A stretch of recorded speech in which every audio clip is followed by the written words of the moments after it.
आज हम moment of inertia calculate करना सीखेंगे। Moment of inertia rigid body के हम दो पार्ट्स में कैलकुलेट करेंगे। आज फर्स्ट पार्ट करने लगे हैं। और मोमेंट ऑफ इनर्शिया कैलकुलेट करने से पहले और मोमेंट ऑफ इनर्शिया है क्या ये डिफ़ाइन करने से पहले हम ज़रा कुछ बेसिक बातें रिवाइज़ कर लेते हैं। सबसे पहली जो बात हम रिवाइज़ करने लगे हैं, जो हमने इससे पहले भी मैकेनिक्स के लेक्चर्स में रिवाइज़ की थी, वो है रिजिड बॉडी। रिजिड बॉडी किसको कहते हैं? कोई सी भी बॉडी जो है वो सेट ऑफ पार्टिकल्स से मिलकर बनती है। तो रिजिड बॉडी भी बेसिकली सिस्टम ऑफ पार्टिकल्स है, सेट ऑफ पार्टिकल्स है, लेकिन एक ख़ास रिस्ट्रिक्शन के साथ। वो रिस्ट्रिक्शन क्या है? वो रिस्ट्रिक्शन ये है कि एक बॉडी जिन पार्टिकल्स से मिलकर बनी है, उन पार्टिकल्स के दरमियान का डिस्टेंस अगर कभी भी चेंज ना हो, चाहे हम कितनी ही फोर्स उसके ऊपर अप्लाई करें, बॉडी के ऊपर फोर्सेस अप्लाई की जाए, बॉडी जिन पार्टिकल्स से मिलकर बनी है उन पार्टिकल्स का आपस का डिस्टेंस चेंज ना हो, तो ऐसी बॉडी को हम रिजिड बॉडी कहते हैं।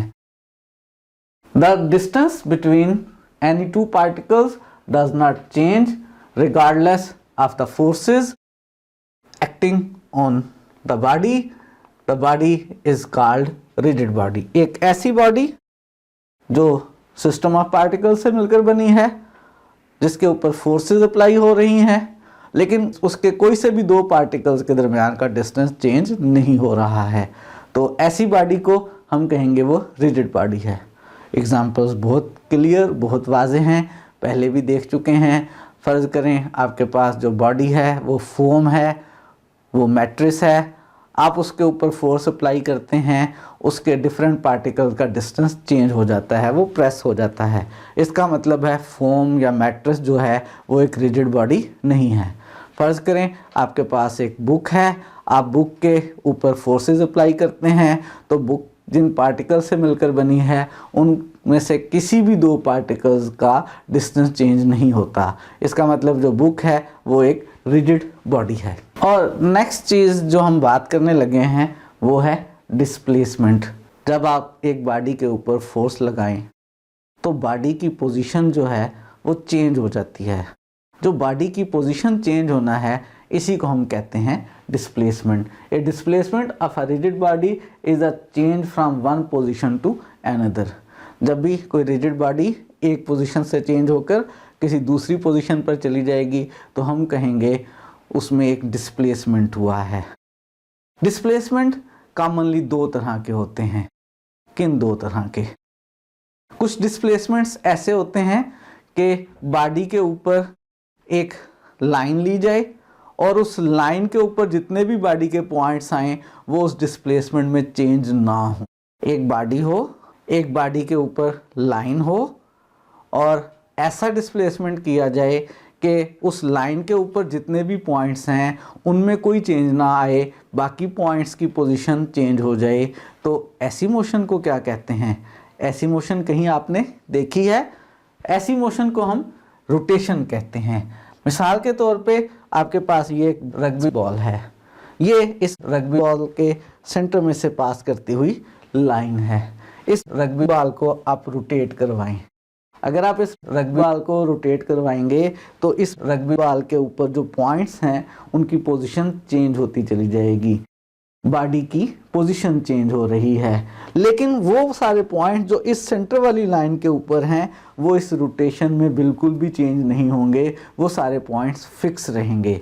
ऐसे डिस्प्लेसमेंट को जिसमें बॉडी के ऊपर कोई एक लाइन ऐसी हो कि उस लाइन के ऊपर बॉडी के जितने भी पॉइंट्स आ रहे हों उनमें कोई चेंज ना आ रही हो, हम रोटेशन कहते हैं। If during a displacement all points of the body on some line, एक लाइन के ऊपर जितने भी पॉइंट्स हैं रिमेन फिक्स्ड, फिक्स रहें, उनमें कोई चेंज ना आए, the displacement is called rotation. ऐसे डिस्प्लेसमेंट को रोटेशन कहते हैं।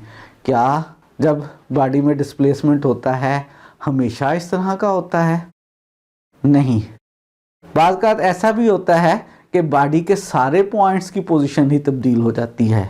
ऐसे डिस्प्लेसमेंट को जिसमें बॉडी के सारे पॉइंट्स चेंज हो जाएं हम क्या कहते हैं? ऐसे डिस्प्लेसमेंट के लिए हम पढ़ने लगे हैं ट्रांसलेशन। जिसमें बॉडी के सारे पॉइंट्स चेंज हो रहे हैं, लेकिन कुछ रिस्ट्रिक्शन के साथ। किस रिस्ट्रिक्शन के साथ चेंज हो रहे हैं? फर्ज करें ये आपके पास एक कार है, ये कार मैंने बनाई है, इसलिए परेशान नहीं होना, ना कार लग रही हो तो मान लेना है कि हाँ ये कार ही है। ये कार है, ये कार इस रोड के ऊपर, लेवल रोड के ऊपर मूव कर रही है। जब कार एक जगह से दूसरी जगह मूव कर रही है तो इसके सारे पॉइंट्स जो हैं उनकी पोजीशन चेंज हो रही है, लेकिन एक ख़ास रिस्ट्रिक्शन के साथ। मिसाल के तौर पे ये वाला पॉइंट यहाँ से चेंज होकर यहाँ चला गया, इस पाथ के लॉन्ग चेंज हुआ है, इस कर्व के लॉन्ग चेंज हुआ है। ये वाला पॉइंट यहाँ से चेंज होकर यहाँ पहुँच गया है, ये भी इस पाथ के लॉन्ग चेंज हुआ है। इन दोनों पाथ्स में एक ख़ास बात है। क्या ख़ास बात है? कि ये दोनों पाथ्स पैरेलल हैं। इसी तरह से आप इसके बाकी पॉइंट्स की मोशन को भी स्टडी करें तो जब ये बॉडी एक जगह से दूसरी जगह मूव कर रही है, इसमें डिस्प्लेसमेंट पैदा हो रहा है। एक तो इसके सारे पार्टिकल्स जो हैं वो चेंज हो रहे हैं, और दूसरा वो सारे पार्टिकल्स जिन कर्व्स के लॉन्ग चेंज हो रहे हैं वो सारी कर्व्स आपस में पैरेलल हैं। आप सोच रहे होंगे सर कर्व कह रहे हैं, ये तो स्ट्रेट लाइन है। कोई मसला नहीं है, स्ट्रेट लाइन के लिए कर्व का वर्ड भी इस्तेमाल किया जाता है। जनरली किसी भी एक्स वाई पॉइंट से बनने वाले ग्राफ को हम कर्व कहते हैं, अगर एक्स और वाई किसी एक वेरिएबल पे डिपेंड कर रहे हों। वो एक्स और वाई से मिलाकर चाहे एक स्ट्रेट लाइन ही क्यों ना बने। तो ऐसी मोशन है ये जिसमें बॉडी के सारे पॉइंट्स चेंज हो रहे हैं, और सारे पॉइंट्स जब चेंज हो रहे हैं तो वो पॉइंट्स चेंज होते हुए जिन कर्व्स के लॉन्ग चेंज हो रहे हैं, सारे पॉइंट्स की कर्व्स आपस में पैरेलल हैं। एक और भी इस तरह की सिचुएशन हो सकती है। फर्ज करें आपके पास ये जो रोड है वो थोड़ी सी हिली एरिया में है, यहाँ पे ये कार मूव कर रही है, इसके सारे पार्टिकल्स एक जगह से चेंज होकर दूसरी जगह जा रहे हैं। ये पार्टिकल जिस पाथ के लॉन्ग चेंज हो रहा है ये वो वाली कर्व है। अभी वो सारी की सारी कर्व्स क्या हैं? पैरेलल ही हैं। जब भी एक बॉडी के सारे पॉइंट्स चेंज हो रहे हों, लेकिन सारे पॉइंट्स जिन कर्व्स के लॉन्ग चेंज हो रहे हों वो सारी कर्व्स आपस में पैरेलल हों, तो हम कहते हैं वो जो बॉडी की डिस्प्लेसमेंट है, वो जो बॉडी की मोशन है, वो ट्रांसलेशन है। ये ट्रांसलेशन रग्बी बॉल के केस में भी हो सकती है। मिसाल के तौर पे ये रग्बी बॉल है, यहाँ से यहाँ मूव हुई है, ये इसके पॉइंट्स चेंज हो रहे हैं, रग्बी बॉल के सारे पॉइंट चेंज हो रहे हैं। सारे पॉइंट जिन कर्व्स के लॉन्ग चेंज हो रहे हैं वो स्ट्रेट लाइंस हैं और वो आपस में पैरेलल हैं। और बॉल इस तरह की मोशन भी करती है। ज़रा कभी रग्बी बॉल का मैच देखें, उसमें ऐसी सिचुएशंस भी आती हैं। ये रग्बी बॉल मूव हो रही है, इसके सारे पॉइंट्स डिस्प्लेस हो रहे हैं, लेकिन डिस्प्लेस होने के वक्त जिन कर्व्स के लॉन्ग डिस्प्लेस हो रहे हैं वो सारी कर्व्स आपस में पैरेलल हैं। ऐसी मोशन को हमने कहा क्या कहते हैं? हम ट्रांसलेशन कहते हैं। लिख लेते हैं, if during a displacement all points of the rigid body move in curves, curves में मूव कर रहे हैं, पैरेलल टू ईच अदर, और वो सारी कर्व्स क्या हैं? एक दूसरे के पैरेलल हैं। हम ऐसे डिस्प्लेसमेंट को कहते हैं वो ट्रांसलेशन है। तो डिस्प्लेसमेंट दो तरह का होता है, रोटेशन और ट्रांसलेशन। ट्रांसलेशन भी दो तरह की होती है। ऐसा भी होता है कि ट्रांसलेशन में जब पॉइंट्स जो हैं वो मूव करते हैं तो कर्व्स होती हैं वो स्ट्रेट लाइंस होती हैं, या वो स्ट्रेट लाइंस नहीं होती हैं। ऐसी सूरत में आप रेक्टिलिनियर मोशन कहते हैं, जिसको हम डिटेल के साथ पढ़ चुके हैं, और ऐसी सूरत में हम ट्रांसलेशन को कर्विलिनियर ट्रांसलेशन या कर्विलिनियर मोशन कहते हैं।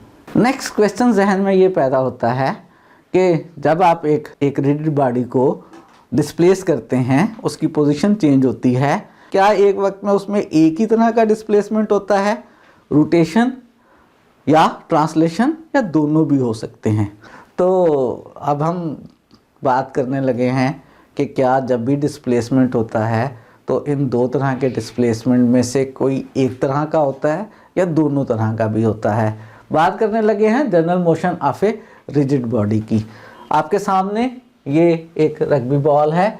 इस रग्बी बॉल को जब प्लेयर थ्रो करता है तो आपने देखा होगा मैच के दौरान कि रग्बी बॉल जब एक प्लेयर से दूसरे प्लेयर तक जाती है तो वो दरमियान में रोटेट भी कर रही होती है और ट्रांसलेट भी कर रही होती है। रोटेशन भी है इसमें और इसमें ट्रांसलेशन भी है। तो general motion of rigid body किस तरह की मोशन को कहते हैं? ऐसी मोशन को कहते हैं जिसमें बॉडी का कोई भी पॉइंट फिक्स ना रहे, सारे पॉइंट चेंज हो रहे हों। लेकिन सारे पॉइंट तो आपने अभी देखा था ट्रांसलेशनल मोशन में भी चेंज होते हैं, लेकिन जनरली जब मोशन अकर होती है तो उसमें रोटेशन भी होती है, उसमें ट्रांसलेशन भी होती है, और यही हमारे पास general motion of rigid body है। इसके बारे में चार्ल्स कहता है कि the general motion of a body can be considered as translation plus a rotation about a fixed line. General motion है उसमें ट्रांसलेशन भी है प्लस उसमें रोटेशन भी है। और जब हम रोटेशन की बात करते हैं तो रोटेशन अबाउट ए लाइन कहा जाता है या रोटेशन अबाउट ए पॉइंट कहा जाता है। जब रोटेशन होती है अबाउट ए पॉइंट या अबाउट ए लाइन तो हम डेफिनेशन करने लगे हैं इंस्टेंटेनियस एक्सिस ऑफ रोटेशन क्या होता है। जब भी कोई रिजिड बॉडी रोटेट करती है तो वो line about which body is rotating, जिसके अबाउट बॉडी रोटेट कर रही है, जैसा कि हमने इस रग्बी बॉल के केस में देखा है, जिस लाइन के ऊपर बॉडी के सारे पॉइंट्स फिक्स रह रहे हैं, चेंज नहीं हो रहे हैं, उस लाइन को हम इंस्टेंटेनियस एक्सिस ऑफ रोटेशन कहते हैं। उसे हम क्या कहते हैं? Instantaneous axis of rotation. क्या जब हम किसी रिजिड बॉडी को मूव करवाते हैं तो वो हमेशा प्लेन में रहते हुए भी मूव कर सकती है? जी बिल्कुल, प्लेन में रहते हुए भी मूव कर सकती है। रग्बी बॉल जो है जब ग्राउंड में आप एक साइड से दूसरी साइड पर थ्रो करें तो हो सकता है वो दरमियान में जिगजैग होती हुई जाए या हो सकता है वो एक प्लेन में ही मूव करती हुई चली जाए, जैसा कि हमने देखा था प्रोजेक्टाइल के केस में। प्रोजेक्टाइल के केस में गो के आप प्रोजेक्टाइल को स्पेस में थ्रो करते हैं, लेकिन प्रोजेक्टाइल उसे उस वक्त कहते हैं जब वो थ्रू आउट दी मोशन एक प्लेन में ही रहते हुए मूव करे। तो इसी तरह से जनरल मोशन जो है वो स्पेस में भी हो सकती है, लेकिन हो सकता है जनरल मोशन सिर्फ प्लेन में ही हो। हम बात करने लगे हैं plane motion of a rigid body की। जब कोई रिजिड बॉडी मूव करे लेकिन थ्रू आउट इट्स मोशन वो एक प्लेन में ही मूव करे। प्लेन में कैसे मूव करे? थोड़ी सी प्रॉब्लम पैदा हो सकती है। अगर रिजिड बॉडी जो है उसकी लेंथ, विड्थ, हाइट है तो वो तो एक प्लेन में समा ही नहीं सकती, वो कैसे प्लेन मोशन परफॉर्म करेगी? हम उसके लिए कहते इस तरह से हैं। मिसाल के तौर पे आप देखें कि ये एक बच्चा जो है ये एक पहिए को घुमा रहा है। ये जो पहिया जिसे ये रोल कर रहा है, ये रोल करते हुए अगर बिल्कुल स्ट्रेट लाइन में रोल कर रहा है तो इसके जितने भी पॉइंट्स हैं वो हमेशा एक प्लेन के पैरेलल हैं। गो के ये जो पहिया है, ये जो व्हील है, ये जो टायर है, ये एक प्लेन में लाइन नहीं कर रहा, लेकिन इसमें इस वक्त जो मोशन प्रोड्यूस हो रही है उस मोशन के दौरान इसके पार्टिकल्स जब भी मूव कर रहे हैं वो हमेशा एक प्लेन के पैरेलल हैं। फर्ज करें साहिल के ऊपर जो रोड है वहाँ पे एक प्लेन है और ये जो हमारे पास टायर है ये उस प्लेन के बिल्कुल पैरेलल मूव कर रहा है। टायर के ऊपर जितने भी पार्टिकल्स हैं वो मूव करते हुए एक प्लेन के पैरेलल हैं। तो ऐसी रिजिड बॉडी की मोशन को हम plane motion of a rigid body कहते हैं। If all points of a rigid body move parallel to a given fixed plane, एक फिक्स प्लेन ले लिया जाए, बॉडी मूव करे, जब बॉडी मूव करे तो उसके जितने भी पॉइंट्स हैं, जितने भी उसके पार्टिकल्स हैं, वो सारे ड्यूरिंग इट्स मोशन इस फिक्स प्लेन के पैरेलल मूव करें। तो ऐसी मोशन को हम प्लेन मोशन कहते हैं। प्लेन मोशन में भी दोनों तरह की डिस्प्लेसमेंट्स होती हैं। बॉडी रोटेट भी करती है और बॉडी ट्रांसलेट भी करती है। प्लेन मोशन में कुछ बातें अहम हैं जिन्हें हम नोट कर लेते हैं और आइंदा याद रखेंगे। पहली अहम बात यह है कि प्लेन मोशन के केस में जो एक्सिस ऑफ रोटेशन होता है वो हमेशा perpendicular to the given fixed plane होता है।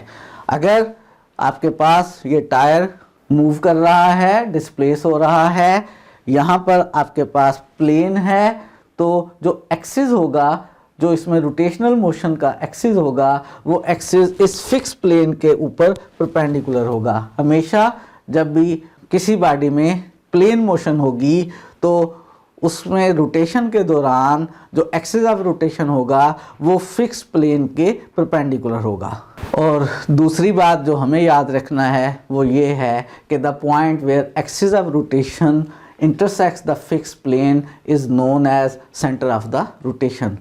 जो एक्सिस ऑफ रोटेशन है, अगर प्लेन मोशन हो रही है तो वो एक्सिस ऑफ रोटेशन उस फिक्स प्लेन को जिसके रिस्पेक्ट से प्लेन मोशन हो रही है, जिस पॉइंट पर कट करेगा, जिस पॉइंट पर मीट करेगा, उस पॉइंट को हम सेंटर ऑफ रोटेशन कहेंगे।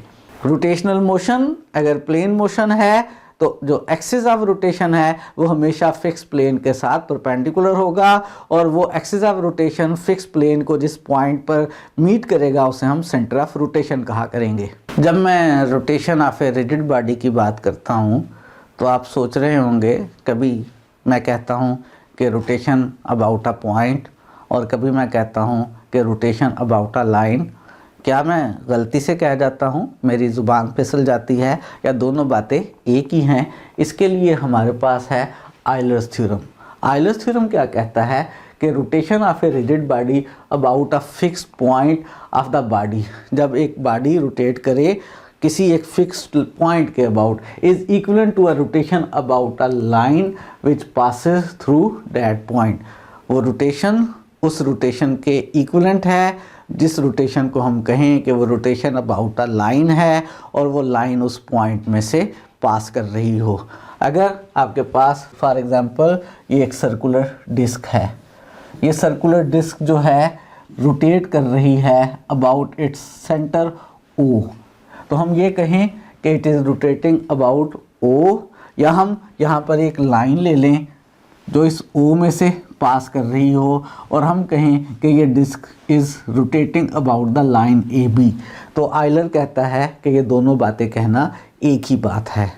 तो रोटेशन अबाउट अ पॉइंट कहा जाए या रोटेशन अबाउट अ लाइन कहा जाए, वो लाइन उसी पॉइंट में से पास कर रही हो जिस पॉइंट के अबाउट बॉडी रोटेट कर रही है, दोनों बातें एक ही हैं। और नेक्स्ट बात हम करने लगे हैं डिग्री ऑफ फ्रीडम के बारे में। अगर एक बॉडी में डिस्प्लेसमेंट पैदा होता है, बॉडी की पोजीशन चेंज हो जाती है, वो डिस्प्लेसमेंट ट्रांसलेशनल हो या रोटेशनल हो, तो बॉडी की नई पोजीशन को डिस्क्राइब करने के लिए, नई पोजीशन को बताने के लिए हमें जितने कोऑर्डिनेट्स की, जितने वेरिएबल्स की ज़रूरत होती है, उनकी तादाद को, उन कोऑर्डिनेट्स के नंबर को हम डिग्री ऑफ फ्रीडम कहते हैं। नंबर ऑफ वेरिएबल्स या coordinates required to specify position of a particle, particle की पोजीशन को स्पेसिफाई करने के लिए, या सेट ऑफ पार्टिकल्स की पोजीशन को, या कह लें रिजिड बॉडी की पोजीशन को स्पेसिफाई करने के लिए जितने कोऑर्डिनेट्स, जितने वेरिएबल्स की तादाद की ज़रूरत होती है, उस तादाद को हम number of degree of freedom या सिंपली डिग्री ऑफ फ्रीडम कहते हैं। कुछ ख़ास तरह की मोशंस की डिग्री ऑफ फ्रीडम जो है वो हम देख लेते हैं। सबसे पहले हम देखने लगे हैं कि अगर सिस्टम को रोटेट किया जाए अबाउट अ फिक्स्ड लाइन, एक लाइन फिक्स हो और सिस्टम उस लाइन के अबाउट रोटेट हो, तो कितने कोऑर्डिनेट्स की मदद से हम पार्टिकल्स की पोजीशन को मेंशन कर सकेंगे? सोचें। फर्ज करें यही डिस्क है, ये रोटेट हो रही है, ये मैंने एक लाइन फिक्स कर ली से एक्स एक्सिस। एक पार्टिकल जो है वो कितना रोटेट हो गया है उसके लिए मुझे सिर्फ एक कोऑर्डिनेट की ज़रूरत है। अगर फ़र्ज़ करें एक पार्टिकल शुरू में यहाँ था, उसके बाद रोटेट होके यहाँ पहुँच गया है, तो मैं अगर सिंपली ये बता दूँ कि पहले इस पॉइंट को ओ से ज्वाइन करने वाली लाइन का एंगल थीटा इतना था और अब वो एंगल थीटा इतना हो गया है, तो ये एक कोऑर्डिनेट थीटा काफ़ी होगा उसकी नई पोजीशन को रिप्रेजेंट करने के लिए। यानी हमें जो नंबर ऑफ़ कोऑर्डिनेट्स की ज़रूरत है वो एक की ज़रूरत है। यानी ऐसे सिस्टम की मोशन को डिस्क्राइब करने के लिए जो डिग्री ऑफ फ्रीडम है हमारे पास वो 1 है।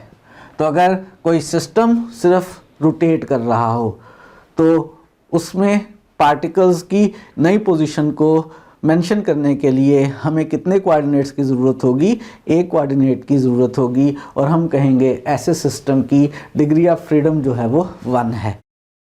एक और एग्जांपल देख रहे हैं, अगर सिस्टम जो है वो जर्नल प्लेन मोशन एग्जिबिट कर रहा हो। जर्नल प्लेन मोशन एग्जिबिट करने का मतलब ये है कि उसमें रोटेशन भी हो रही है, उसमें ट्रांसलेशन भी हो रही है, लेकिन सारे पार्टिकल्स किसी एक फिक्स प्लेन के पैरेलल मूव कर रहे हैं। ऐसी सूरत में हमें कितने कोऑर्डिनेट्स की ज़रूरत होगी, सोचें।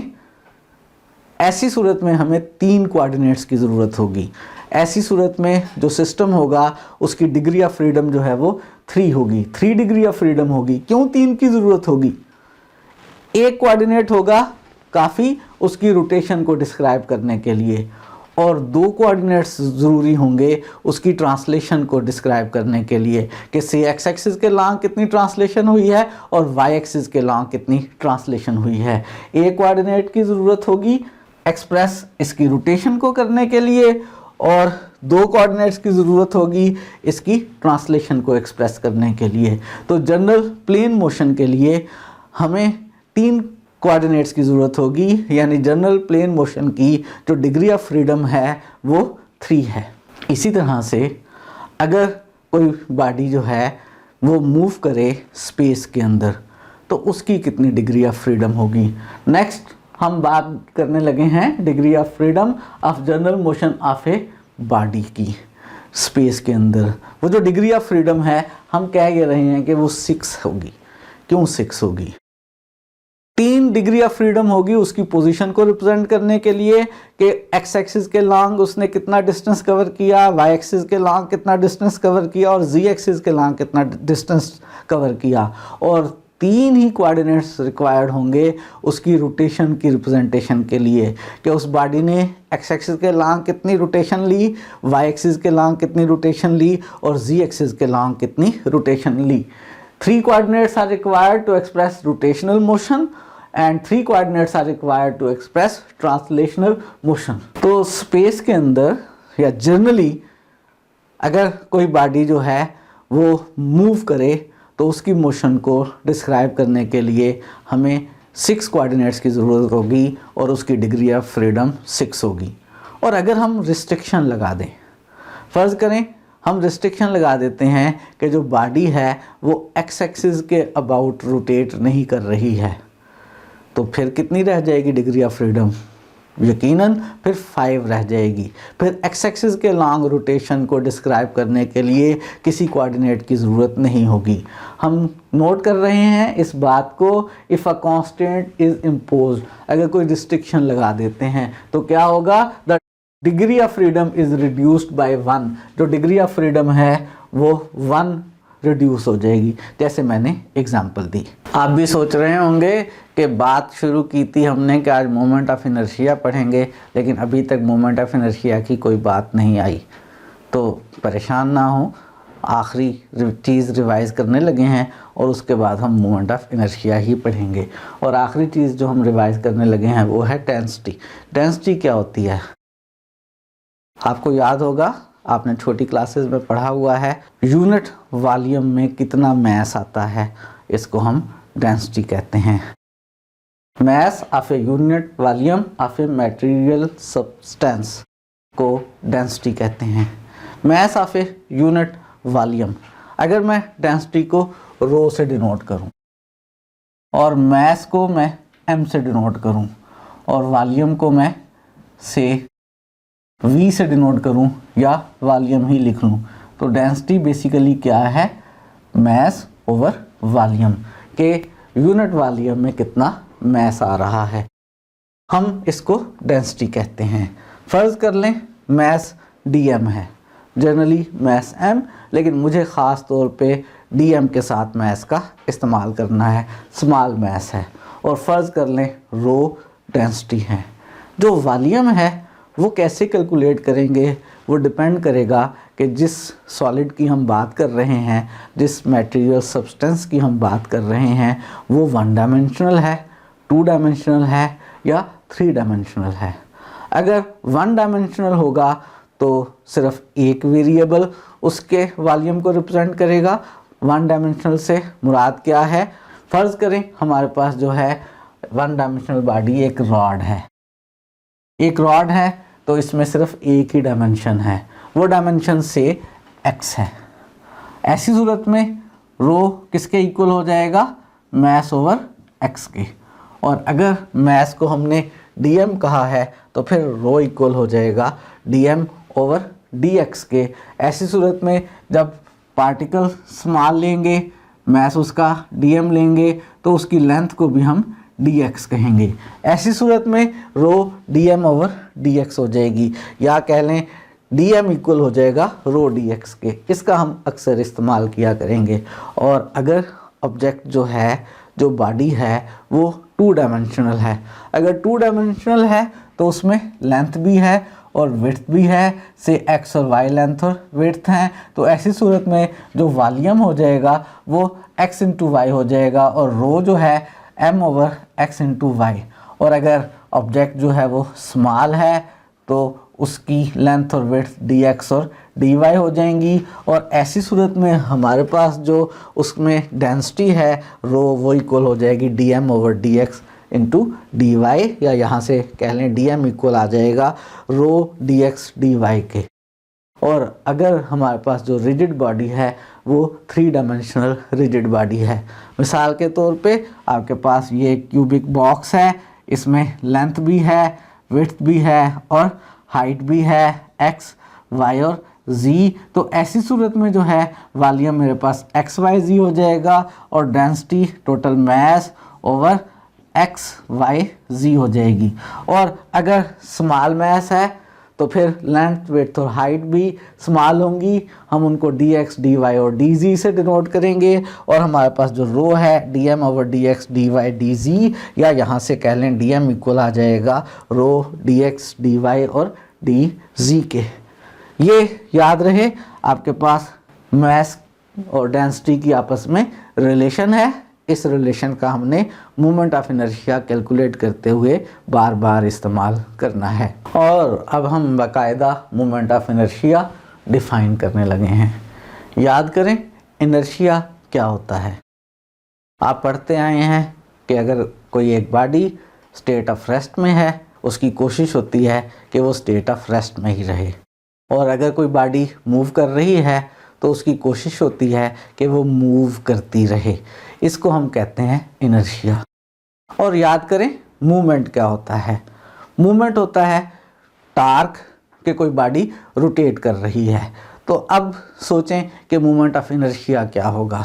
मूवमेंट ऑफ इनर्शिया ये होगा कि अगर किसी बॉडी में एंगुलर मोमेंटम प्रोड्यूस करने की कोशिश की जाए तो वो क्वांटिटी, वो नंबर जो उस एंगुलर मोमेंटम को रेजिस्ट करेगा। रेजिस्ट करने का मतलब ये है कि अगर वो रोटेट नहीं हो रही थी तो जितनी वो एंगुलर रोटेशन में रिस्ट्रिक्शन प्रोड्यूस करेगा उसको हम मोमेंट ऑफ इनर्शिया कहेंगे। या अगर फ़र्ज़ करें वो पहले से ही रोटेट हो रही है, उसमें एंगुलर मोमेंटम है और आप उसे रोकने की कोशिश करते हैं, तो वो क्वांटिटी, वो नंबर जो उसकी रेजिस्टेंस को शो करेगा उसे हम मोमेंट ऑफ इनर्शिया कहेंगे। Quantity expressed by body resisting angular acceleration. Angular acceleration में जितनी रेजिस्टेंस बॉडी शो करेगी उस रेजिस्टेंस को हम मोमेंट ऑफ इनर्शिया कहते हैं। मोमेंट ऑफ इनर्शिया डिफाइन कैसे किया जाता है?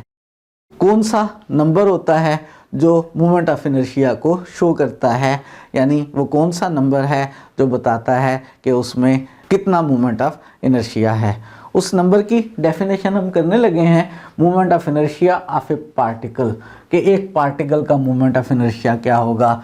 फ़र्ज़ करें हमारे पास एक्सिस ऑफ रोटेशन है ए बी, हमारे पास एक लाइन है ए बी, इसको हम एक्सिस ऑफ रोटेशन कह रहे हैं।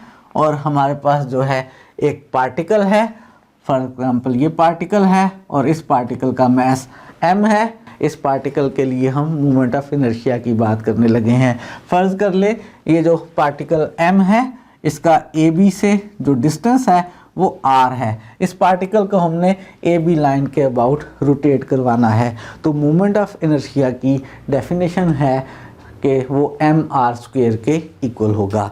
मोमेंट ऑफ इनर्शिया को हम आई से डिनोट करेंगे या एम आई से डिनोट करेंगे और ये एम इंटू आर स्क्वेयर होगा, जहाँ पे एम पार्टिकल का मास है और आर उस पार्टिकल का एक्सिस ऑफ रोटेशन से डिस्टेंस है। तो हमने मोमेंट ऑफ इनर्शिया डिफाइन कर लिया एक पार्टिकल का अबाउट अ फिक्स्ड लाइन या about axis of rotation A B. Guess करें अगर पार्टिकल्स दो हो जाएं, अगर पार्टिकल्स दो हो जाएं तो दोनों के मोमेंट ऑफ इनर्शिया निकाल के सम कर लें, और जनरली अगर हमारे पास n पार्टिकल्स हो जाएं, moment of inertia of a system of particles की बात कर रहे हैं। अगर फ़र्ज़ करें ए बी ही हमारे पास एक्सिस ऑफ रोटेशन है, फ़र्ज़ कर लेते हैं हमारे पास पार्टिकल जो हैं वो n है तादाद में और m1 m2 mn उनके मैसेज हैं। एक पार्टिकल है जिसका मैस m1 है, एक पार्टिकल है जिसका मैस m2 है, और r1 जो है इस m1 का डिस्टेंस फ्रॉम AB है,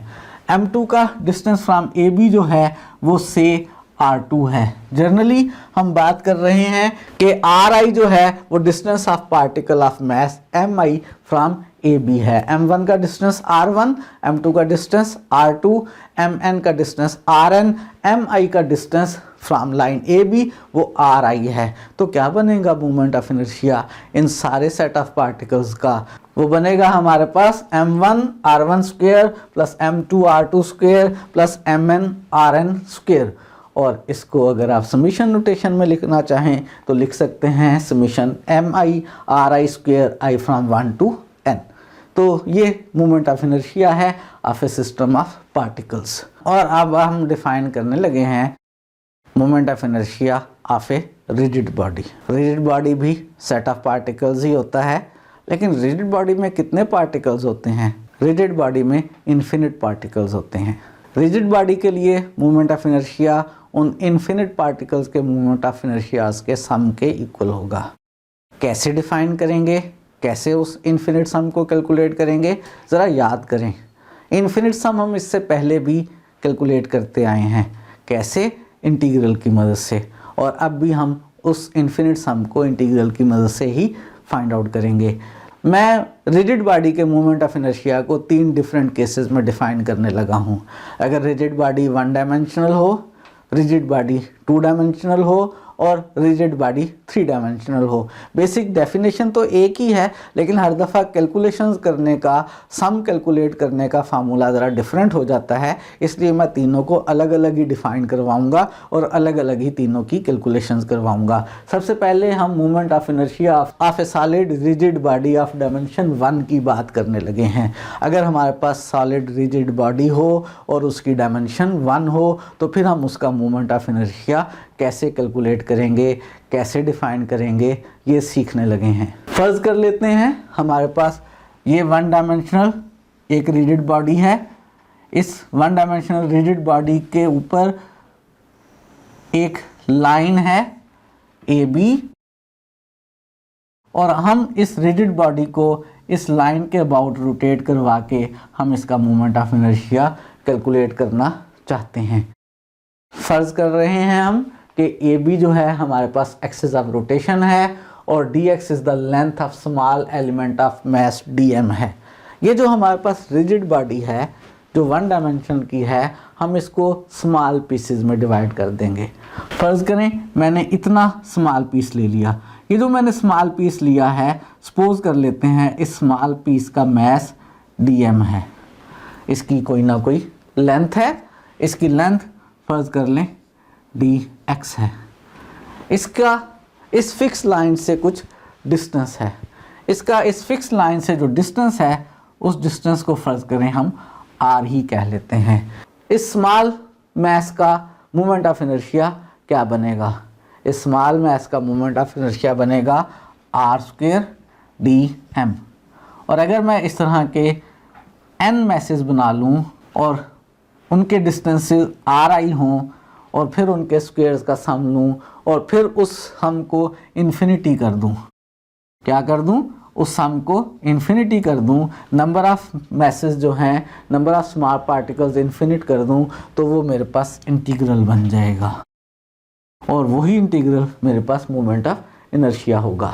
अगर r distance of element of mass dm from AB है, अगर rho density of element of mass dm है, अगर डेंसिटी जो है वो रो है तो रो इक्वल होगा किसके, dm ओवर dx के। वन डायमेंशनल ऑब्जेक्ट के लिए हमने ये देखा था, और dm इक्वल आ जाएगा रो dx के। अगर dm रो dx के इक्वल आ जाएगा तो ये जो मेरे पास इंटीग्रल बन रहा है, जो कि यहाँ r स्क्वायर dm बन रहा है, ये बन जाएगा r स्क्वायर रो dx, और यही इंटीग्रल आप सॉल्व कर लेंगे, कैलकुलेट कर लेंगे, तो हमारे पास मोमेंट ऑफ इनर्शिया आ जाएगा।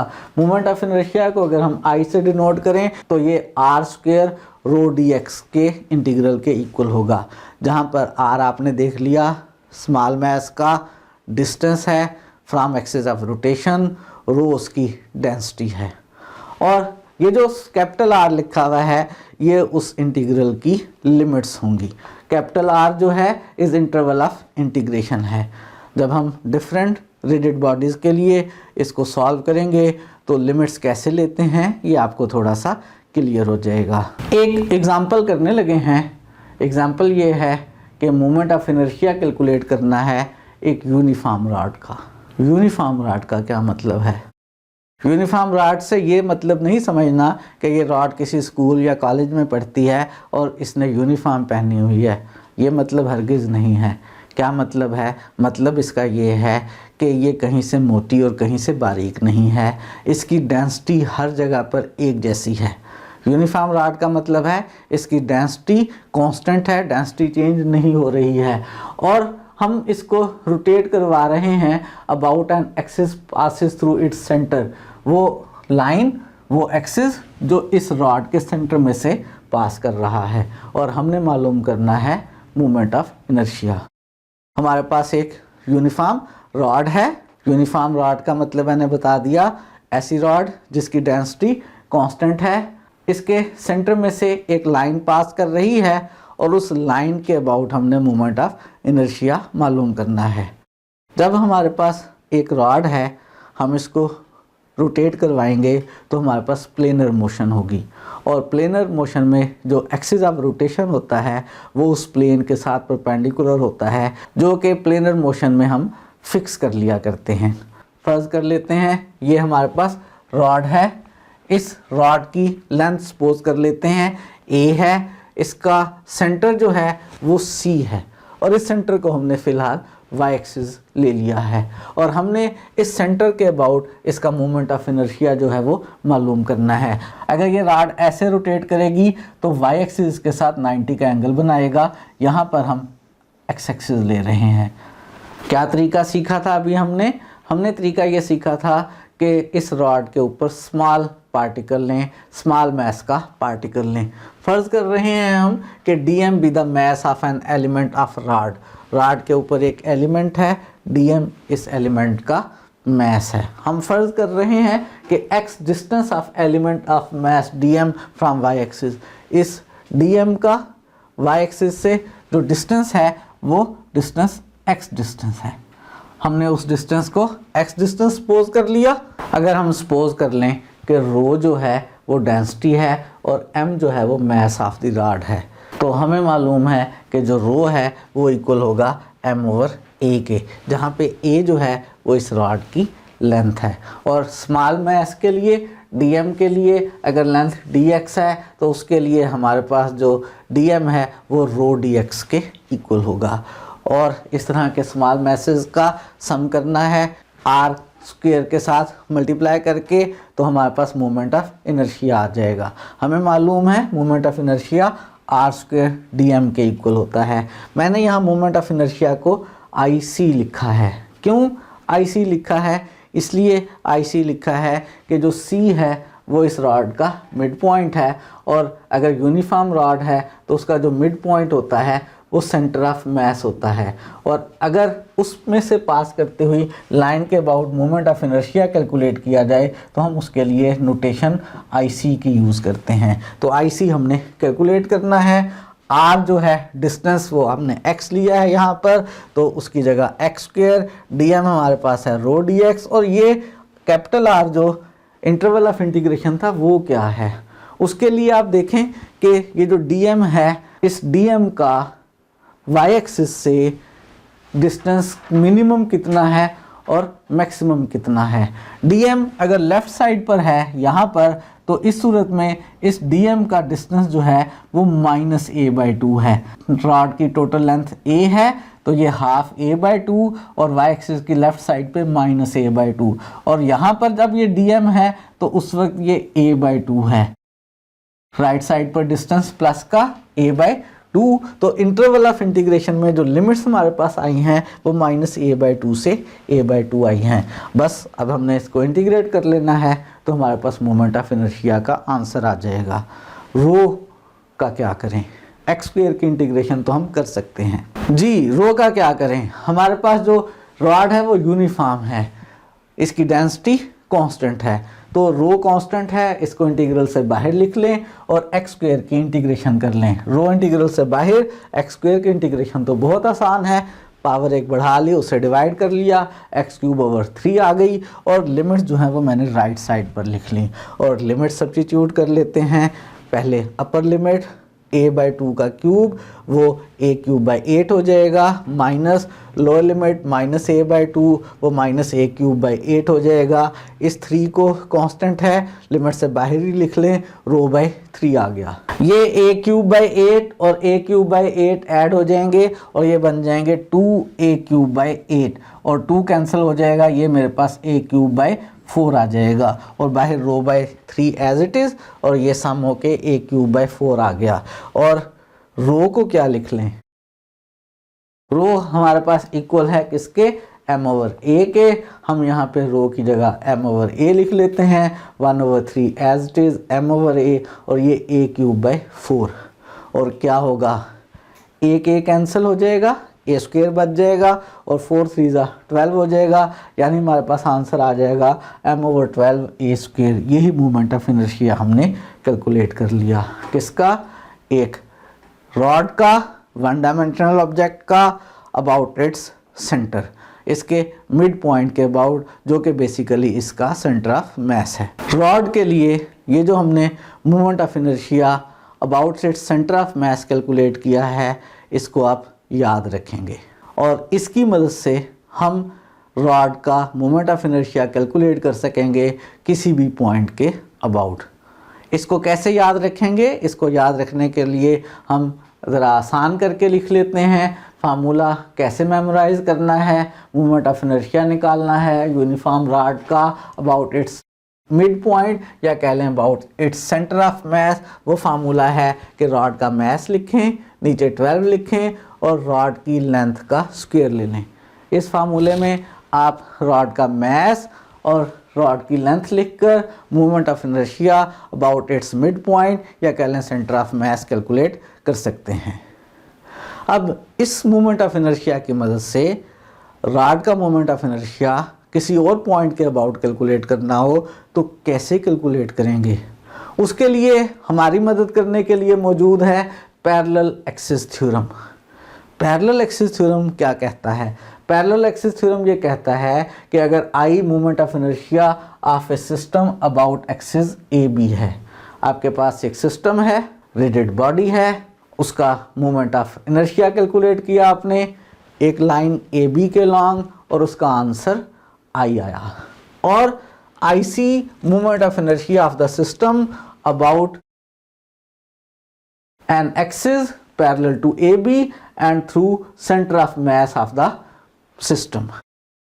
उस सिस्टम का सेंटर ऑफ मास लें, उस सेंटर ऑफ मास में से पास करती हुई एक लाइन लें जो इस ए बी लाइन के पैरेलल हो, और उस सिस्टम का moment of inertia about that line calculate करें, और उस मोमेंट ऑफ इनर्शिया को अगर आप आई सी कह लें। दोबारा सुन लें, आपके पास कोई सिस्टम ऑफ पार्टिकल्स है या एक रिजिड बॉडी है, आपने उसका मोमेंट ऑफ इनर्शिया एक लाइन ए बी के लॉन्ग कैलकुलेट किया, उसका आंसर आई आया।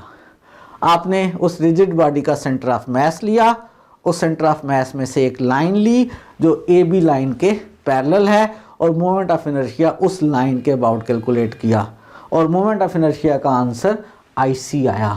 और वो जो हमारे पास दो पैरेलल लाइंस हैं, अगर उन दो पैरेलल लाइंस के दरमियान डिस्टेंस ए बी हो, फर्ज करें ये रिजिड बॉडी है आपके पास, आपने इसका मोमेंट ऑफ इनर्शिया इस लाइन ए बी के लॉन्ग कैलकुलेट किया, फर्ज करें ये इसका सेंटर ऑफ मास है, आपने यहाँ से एक लाइन ड्रा की जो इस ए बी के पैरेलल है, आपने इस लाइन के about moment of inertia calculate किया, उसे आई सी कहा, ए बी के long moment of inertia calculate किया, उसे आई कहा। इन दोनों पैरेलल लाइंस के दरमियान जो डिस्टेंस है अगर वो हमारे पास बी है तो आई सी, आई और बी की रिलेशन मौजूद है। और एक और चीज़ की ज़रूरत है बीच में, और वो है हमारे पास m अगर इस सिस्टम का टोटल मास है तो वो रिलेशन क्या है, वो रिलेशन ये है कि I इक्वल है I C plus M B square के। I क्या है, आई सी क्या है, m क्या है, b क्या है, इन सारी चीज़ों की मैं वजाहत कर चुका। तो अगर आपको मोमेंट ऑफ इनर्शिया से आई सी मालूम है तो आप मोमेंट ऑफ इनर्शिया आई मालूम कर सकते हैं, या आई मालूम है तो आई सी मालूम कर सकते हैं। कैसे मालूम किया करते हैं, पैरेलल एक्सिस थ्योरम का कैसे इस्तेमाल करते हैं, इसके लिए आज के लेक्चर के लास्ट में एक एग्ज़ाम्पल देखने लगे हैं। और एग्ज़ाम्पल ये है कि मोमेंट ऑफ इनर्शिया मालूम करना है यूनिफॉर्म रॉड का about one of its extreme points, इसके एक्सट्रीम पॉइंट्स में से किसी एक एक्सट्रीम पॉइंट के अबाउट। रॉड का मोमेंट ऑफ इनर्शिया हम कैलकुलेट कर चुके हुए हैं अबाउट इट्स सेंटर ऑफ मास, और हम मालूम करना चाहते हैं एक ऐसी लाइन के अबाउट जो रॉड के किसी एक एक्सट्रीम पॉइंट में से पास कर रही हो।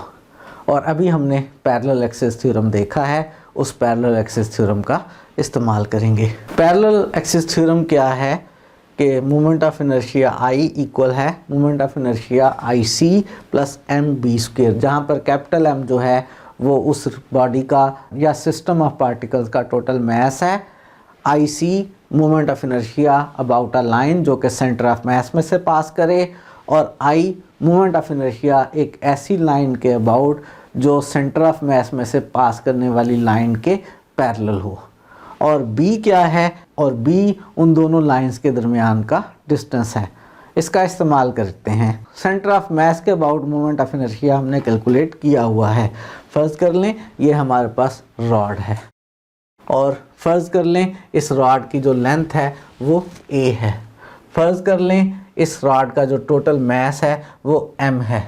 फ़र्ज़ कर लेते हैं कि ये वो लाइन है जो एक एक्सट्रीम पॉइंट में से पास कर रही है जिसके अबाउट हमने मोमेंट ऑफ इनर्शिया कैलकुलेट करना है, और ये लाइन है जो सेंटर ऑफ मास में से पास कर रही है और इस लाइन के पैरेलल है, और इस लाइन के अबाउट मोमेंट ऑफ इनर्शिया हमें पहले से मालूम है। ये जो लाइन है जिसके अबाउट हमने मोमेंट ऑफ इनर्शिया मालूम करना है, इस मोमेंट ऑफ इनर्शिया को हम नाम दे रहे हैं आई, और ये आई जो है हमने कैलकुलेट करना है। आई हमने कैलकुलेट करना है, हमें centre of mass of uniform rod के अबाउट मोमेंट ऑफ इनर्शिया हमें मालूम है।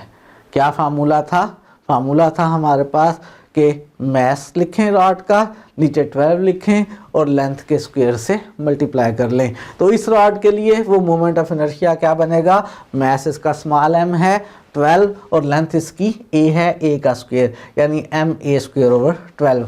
आई सी हमें मालूम है, टोटल मास रॉड का हमें मालूम है। अगर हमें एक्सिस के दरमियान डिस्टेंस भी पता चल जाए तो हम यहाँ से इस वाली लाइन के अबाउट मूवमेंट मालूम कर सकते हैं। ये जो एक्सिस हैं जिनके अबाउट हम मूवमेंट मालूम कर रहे हैं, इनके दरमियान डिस्टेंस कितना है।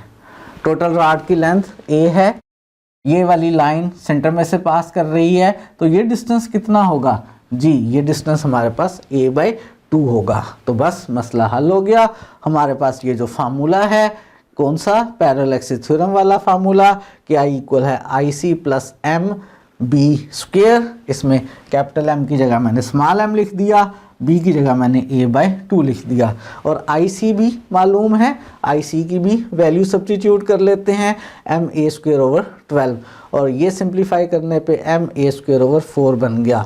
और क्या किया जाए, बिल्कुल सही सोच रहे हैं, ma स्क्वायर कॉमन ले लिया, अंदर रह गया 1/12 प्लस 1/4, 1/12 और 1/4 को ऐड करना आपको आता ही है। जब आप इन्हें ऐड करेंगे तो ये 1/3 बन जाएगा। तो final answer moment of inertia का ma²/3 आ गया। हमें थिन रॉड का moment of inertia about its centre of मास मालूम था। हमने इसका moment of inertia about one of its extreme points मालूम कर लिया। अगर मैं आपको इसी रॉड का मोमेंट ऑफ इनर्शिया किसी और पॉइंट के अबाउट मालूम करने के लिए कहूँ तो क्या आप कर सकते हैं?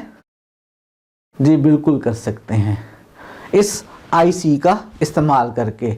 और इस सेंटर में से पास करने वाली लाइन और जिस पॉइंट के अबाउट मालूम करना होगा उस पॉइंट में से पास करने वाली लाइन इसके पैरेलल लेते हुए उनके दरमियान के डिस्टेंस की मदद से आज हमने सीखा है मोमेंट ऑफ इनर्शिया मालूम करना of one dimensional rigid body का, और पैरेलल एक्सिस थ्योरम की मदद से सेंटर ऑफ मास के अबाउट मोमेंट ऑफ इनर्शिया मालूम हो तो किसी और लाइन के अबाउट मोमेंट ऑफ इनर्शिया कैसे कैलकुलेट करते हैं। नेक्स्ट लेक्चर में हम सीखेंगे मोमेंट ऑफ इनर्शिया मालूम करना 2 डायमेंशनल रिजिड बॉडीज़ का और 3 डायमेंशनल रिजिड बॉडीज़ का, और पैरेलल एक्सिस थ्योरम का भी इस्तेमाल करेंगे। इसके अलावा हम परपेंडिकुलर एक्सिस थ्योरम लिखेंगे भी और उसका इस्तेमाल भी करेंगे। आज के लिए इतना ही रखते हैं।